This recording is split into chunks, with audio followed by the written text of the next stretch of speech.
Hello, welcome to cook it simple channel. இன்றைக்கி நான் பூர்ணம் கொழுக்கட்டை பண்ண போகிறேன். வாங்க பார்க்கலாம். பூர்ணம் கொழுக்கட்டைக்கு தேவையான பொருட்கள் 150 கிராம் பச்சரிசி மாவு, தேங்காய் துருவல் 50 கிராம், வெல்லம் 50 கிராம், உடச்சக்கடலை 50 கிராம், 2 ஏலக்காய். பச்சரிசி மாவு நீங்கள் வீட்டில் அரைச்சதாகவும் இருக்கலாம், இல்லை கடையில் விற்கிற கொழுக்கட்டை மாவாக இருந்தாலும் எது வேணாலும் எடுத்துக்கலாம். வீட்டில் அரைச்ச மாவாக இருந்தால் லைட்டாக வறுத்து ஆற வச்சு எடுத்துக்கணும். கடையில் வாங்கின கொழுக்கட்டை மாவாக இருந்தால் அதை நம்ம அப்படியே டைரெக்டாக யூஸ் பண்ணிக்கலாம். இப்போ நான் ஒரு மிக்ஸி ஜாரில் உடச்சக்கல்லையும் ஏலக்காவையும் போட்டு நல்லா அரைச்சிக்கிறேன். பாருங்கள், நான் அரைச்சி எடுத்து வச்சுருக்கேன். இப்போ நம்ம ஸ்டஃபிங் செஞ்சிடலாம். ஃபஸ்ட்டு கடாயை ஸ்டவ்வில் வச்சுட்டு ஆன் பண்ணிவிட்டு இந்த வெல்லத்தை போட்டுடலாம். இது முழுகிற அளவுக்கு லைட்டாக தண்ணி ஊற்றி நல்லா இதை மிக்ஸ் பண்ணிடலாம். நமக்கு பாகு எடுக்க வேண்டாம், வெல்லம் கரையிற வரைக்கும் மிக்ஸ் பண்ணால் போதும். பாருங்க, வெல்லம் நல்லா கரைஞ்சிடுச்சு. இப்போ நம்ம இதை வடிகட்டிக்கலாம். ஏன்னா இந்த வெல்லத்தில் மண்ணெல்லாம் நிறைய இருக்கும். பாருங்க, நான் அது வடிகட்டிட்டேன். இது உள்ள மண் இருக்கு பாருங்க. இதை நம்ம டைரக்டா யூஸ் பண்றது நல்லது இல்லைங்க.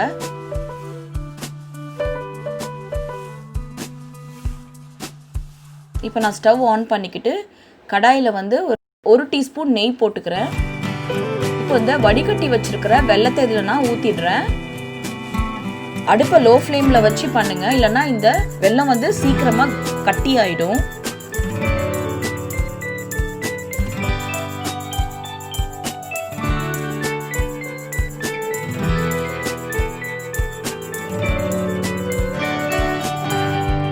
இப்போ நான் தேங்காய் போட்டு நல்லா மிக்ஸ் பண்ணிடுறேன். பாருங்க, இமீடியட்டா திக்காயிடுச்சு.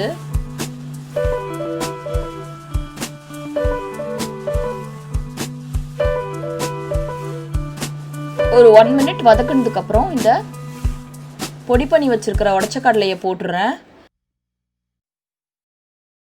அதை நல்லா மிக்ஸ் பண்ணி விட்டுறேன். இப்போ அடுப்பை நீங்கள் லோ ஃப்ளேம்லேயே வச்சுக்கோங்க, இல்லைன்னா இந்த பொட்டுக்கடலை மாவு அடி பிடிச்சிரும்.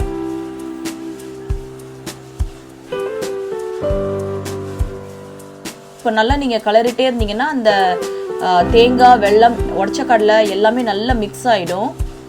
ஒரு 1 மினிட் இப்படியே வதக்கிட்டே இருங்க.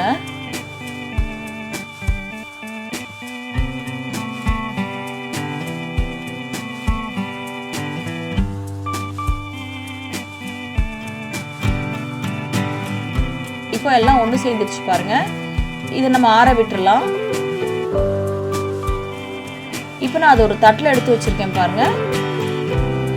இதை நீங்கள் அப்படியேவும் எடுத்து வச்சிடலாம்.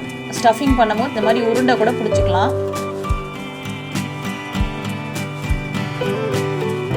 இந்த ஸ்டஃபிங் கொழுக்கட்டையிலேருந்து வெளியில் வரவே வராதுங்க. இப்போ பாருங்க, நான் எல்லாத்தையும் உருண்டை பிடிச்சி வச்சுட்டேன். இப்போ நான் கொழுக்கட்டைக்கு மேல் மாவு செஞ்சுக்கிறேன். ஒரு பாத்திரம் எடுத்துக்கிறேங்க. எடுத்து வச்சிருக்கிற பச்சரிசி மாவை போட்டுடுறேன். தேவையான அளவு உப்பு போட்டுடுறேன். இப்போ நம்ம 1 கப் பச்சரிசி மாவு எடுத்துக்கிறோன்னா 1.5 கப்பு தண்ணி ஊற்றணுங்க. அவ்வளோதான், அதுக்கு மேலே தண்ணி ஊற்றக்கூடாது. இதை நான் ஃபஸ்ட்டு இந்த பச்சரிசி மாவை நல்லா நான் மிக்ஸ் பண்ணிடுறேன். இந்த மெத்தடில் பண்ணிங்கன்னா உங்களுக்கு கொழுக்கட்டையோட மேல் மாவு எவ்வளோ நேரம் ஆனாலுமே அது ஹார்டாகவே ஆகாது. இப்போ இந்த பச்சரிசி மாவை நல்லா மிக்ஸ் பண்ணிக்கலாம். கட்டி தட்டாத அளவுக்கு மிக்ஸ் பண்ணிக்கலாம். தண்ணி கரெக்டாக ஊற்றிக்கோங்க. 1 கப்புக்கு 1.5 கப் தண்ணி தான், அதுக்கு மேலே ஜாஸ்தியாக ஊற்றிக்காதீங்க. இப்போ நான் ஸ்டவ் ஆன் பண்ணிவிட்டு இந்த கடாயில் நான் நெய் போட்டுக்கிறேன். உங்களுக்கு எண்ணெய் வேணுன்னா கூட 2 டீஸ்பூன் எண்ணெய் போட்டுக்கலாம். இப்போ நான் அந்த கரைச்சி வச்சுருக்கிற பச்சரிசி மாவை போட்டுடுறேன்.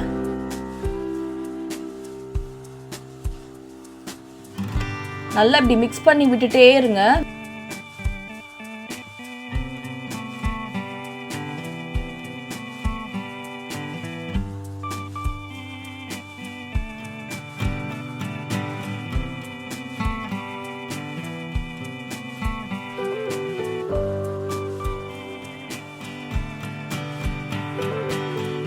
இப்போ பாருங்கள் அப்படியே நல்லா திக்காயிட்டே வருது.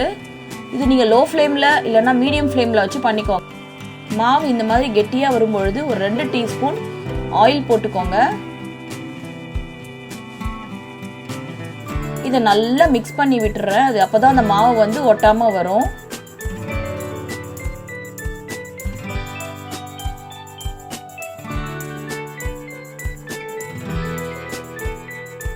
பாருங்க மாவு ஒட்டாம வருது. இவ்வளோதாங்க. இந்த மாதிரி மாவு ஒட்டாம வந்தாலே நம்ம மாவு ரெடி ஆயிடுச்சுன்னு அர்த்தம். ஸ்டவ் ஆஃப் பண்ணிக்கலாம்.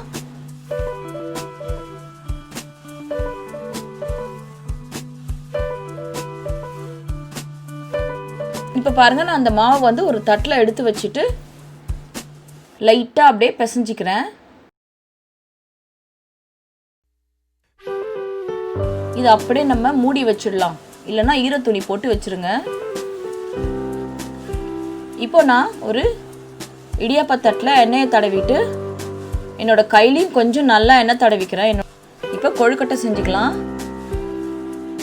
உங்ககிட்ட அச்சு இருந்தால் கூட நீங்கள் அச்சு வச்சு பண்ணிக்கலாம். இப்போ நான் வந்து இந்த கொழுக்கட்டை மாவு கொஞ்சமாக எடுத்து ஃபஸ்ட்டு இந்த மாதிரி குழி பண்ணிக்கலாம். குழி பண்ணிவிட்டு அதுக்கப்புறம்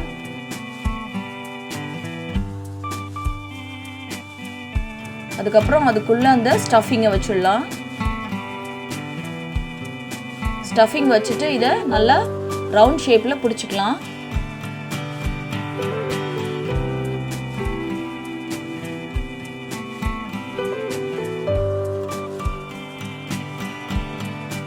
பாருங்க ரவுண்ட் ஷேப்பில் உருட்டியாச்சு.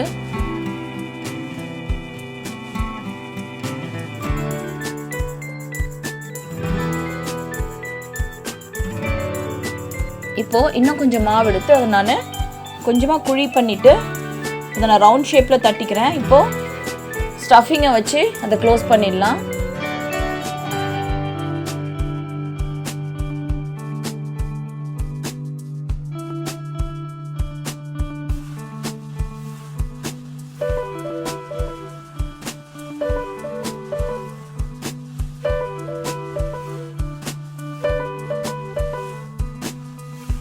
இப்போ இந்த ஷேப்பில் நான் கொழுக்கட்டை பிடிச்சிருக்கேன். உங்களுக்கு எந்த ஷேப் தேவையோ அந்த ஷேப்பில் நீங்கள் செஞ்சுக்கலாம்.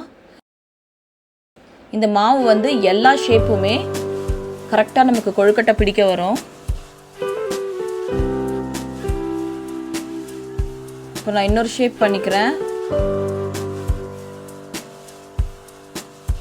மாவை நல்லா தட்டி வச்சுட்டு அதுக்குள்ளே ஸ்டஃபிங்கை கொஞ்சம் நல்லா ஸ்ப்ரெட் பண்ணிக்கிறேன்.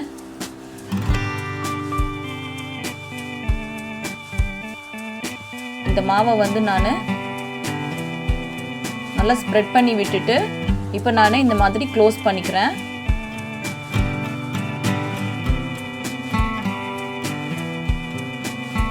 இப்போ இந்த ஷேப்லேயும் கொழுக்கட்டை பிடிச்சாச்சு. இப்போ நான் எல்லா மாவையும் கொழுக்கட்டை பிடிச்சு எடுத்து வச்சிட்டேன். இப்போ பாருங்கள் இது ஒரு 15 நிமிஷம் ஸ்டீம் பண்ணிடலாம். பாருங்கள் ஒரு 15 நிமிஷம் ஆயிடுச்சு. இது நல்லா வெந்துருச்சுங்க. அவ்வளோதான், பூர்ணம் கொழுக்கட்டை ரெடி ஆயிடுச்சு.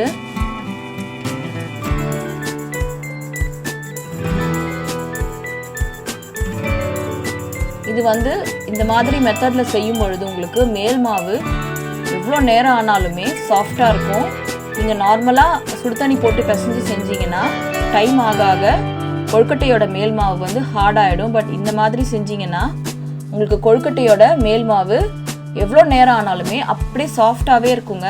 நீங்களும் ட்ரை பண்ணி பாருங்கள். தேங்க்யூ. இந்த வீடியோ உங்களுக்கு பிடிச்சிருந்தா லைக் பண்ணுங்கள், ஷேர் பண்ணுங்கள், கமெண்ட்ஸ் போடுங்க, சப்ஸ்கிரைப் பண்ணுங்கள். தேங்க்யூ.